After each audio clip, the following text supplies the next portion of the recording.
myself. أنا بسأل نفسي.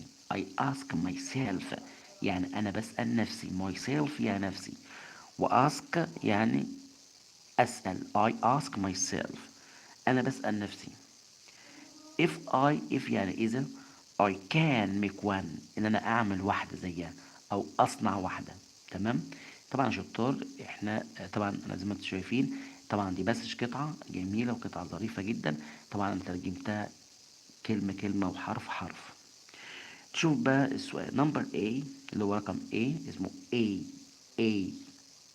my brother يعني أخي is good بيكون كويس at making مقولش making at making planes at making في عمل البلينز الطائرات. طيب true or false صح ولا غلط؟ يعني أنا أخي بيكون كويس أو بيكون شاطر أو بيكون ماهر في عمل الطائرات. هل ده الجملة دي true or false؟ طبعا الجملة true. الجملة true صح. الجملة true صح.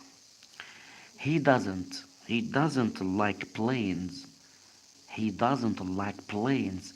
يعني هو لا يحب البلينز الطائرات. طبعا الجملة false. الجملة false خطأ. ليه؟ لأن هو طبعا he likes هو بيحب. شوف كده مع بعض.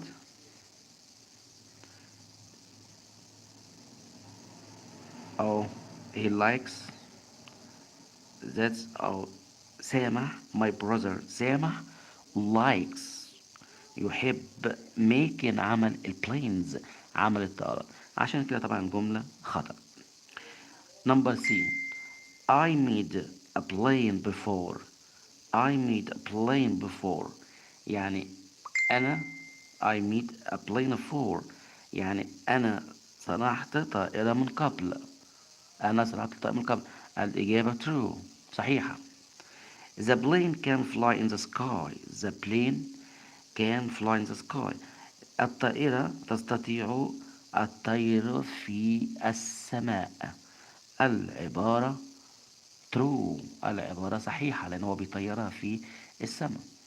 طيب إن شاء الله معايا سوف نجد تحسن في مستوانا بأمر الله تعالى. آه، نشوف رأس سؤال آخر.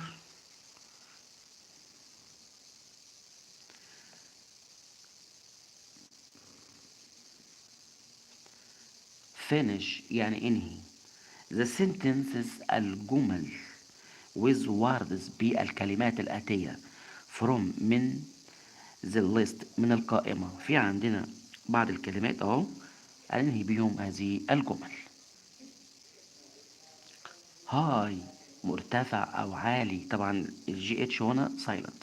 الجي اتش هنا سايلنت. هاي مرتفع أو عالي. كات كات اللي هي القطة. وينجز أجنحة. بلين طائرة. كان يستطيع. طيب نمبر A did Sally make a did Sally make a هل سالي صنعت a plane طائرة. يبقى نكتب هنا a plane طائرة. نمبر B did it have هل هي لديها did it have. طبعا it هنا بتعود على مين؟ على الطائرة غير عاقل. يبقى did it have هل هي لديها wings أجنحة. هل هي لديها wings أجنحة. يبقى did it have wings. نمبر C space it fly يبقى can it fly تستطيع الطيران. the plane is الطائرة بتكون in the sky يبقى high يعني مرتفعة أو عالية في السماء. يبقى هنا the plane الطائرة is بتكون high مرتفعة أو عالية in the sky في السماء. بكده انتهيت من هذه المحاضرة. أتمنى يكون شرحي حاز إعجاب حضراتكم. لا ننسى اللايك والاشتراك في القناة. وطبعا إن شاء الله ما ننساش إن احنا ننظر في الديسكريبشن اوف فيديو وصف الفيديو عشان طبعا وصف الفيديو في محاضرات مهمة جدا جدا جدا. أترككم في رعاية الله. جود باي and I will see you again. جود باي.